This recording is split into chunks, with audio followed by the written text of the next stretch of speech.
ang salita. Tignan po natin at atin hong pakinggang mabuti kung ano po ang nilalaman ho nitong ang salita. Ito ay Ebanghelyo ni San Juan. Sa pasimula pa'y naroon na ang salita. Kasama ng Diyos ang salita at ang salita ay Diyos. Kasama na siya ng Diyos sa pasimula pa. Sa pamamagitan niya, nilikha ang lahat ng bagay at walang anumang nalikha nang hindi sa pamamagitan niya. Mula sa kanyang buhay at ang buhay ay siyang ilaw ng sangkatauhan. Nagliliwanag sa kadiliman ang ilaw at hindi ito kailanman nagapi ng kadiliman.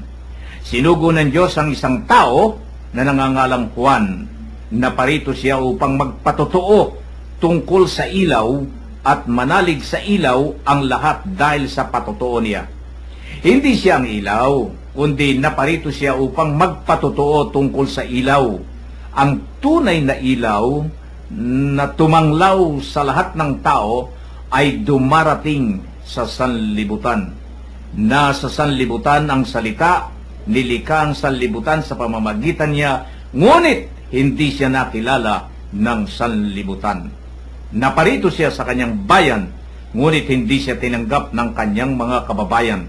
Ngunit ang lahat ng tumanggap at nanalig sa kanya ay pinagkalooban niya ng karapatang maging anak ng Diyos. Sila nga'y naging anak ng Diyos, hindi dahil sa isinilang sila ayon sa kalikasan, ni sa pita ng laman o sa kagagawa ng tao. Ang pagiging anak nila ay buhat sa Diyos. Ito yung unang-una ho, ang salita sa Ebanghelyo ni Juan sa ating panalaklat. Kuya Dio, ano pong inyong nasinag dito? Mga kapatnubay, ang salita.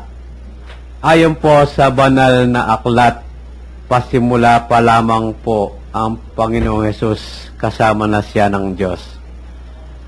Sa pamamagitan niya nilikha ang lahat ng bagay sa sanlibutan at siyang ilaw ng lahat ng tao na dumarating dito sa mundo. Sino mang naniwala sa Kanya, magkakaroon siya ng buhay na walang hanggan. Subalit, sino mang hindi maniwala sa Kanya, mapaparusahan.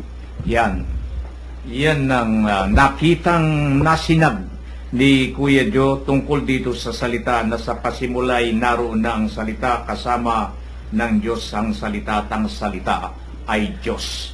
Kuya Bert, ano po naman ang sa inyo? Alam mo, Kuya Min, siguro kung didiretsahin natin ito, hindi natin alam kung paano binabasa ng ibang mga kapatid natin na hindi naniniwalang si Jesus ay Diyos. Kasi, kung titingnan mo rito, walang dahilan upang hindi ka maniwala na si Jesus ay Diyos. No? Pero, ayon nga doon sa nasabi ko kanina, bakit pilit nilang tinatakpan yung kanilang mga mata at ayaw nilang buksan na si Jesus ay Diyos.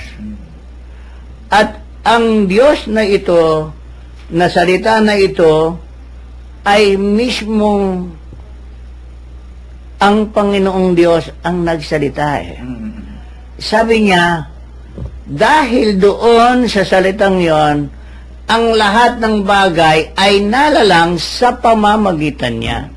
Hindi sa pamamagitan ng salita ng Ama, kundi sa pamamagitan ng salitang kasama-sama na ng Diyos noong pang simula.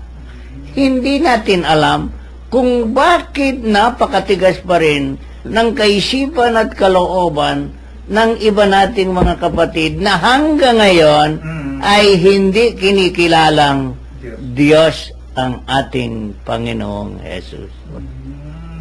Sa mga tuwido, Kuya Bert, Kuya Dio, itong salitang ito ay yung tinutukoy ni Juan na ito ay yung Diyos na nagpunta rito sa sanlibutan. Oh, kasi wala namang iba eh. Di ba? Sa susunod mong pagbasa, magiging malinaw na yan, kuya.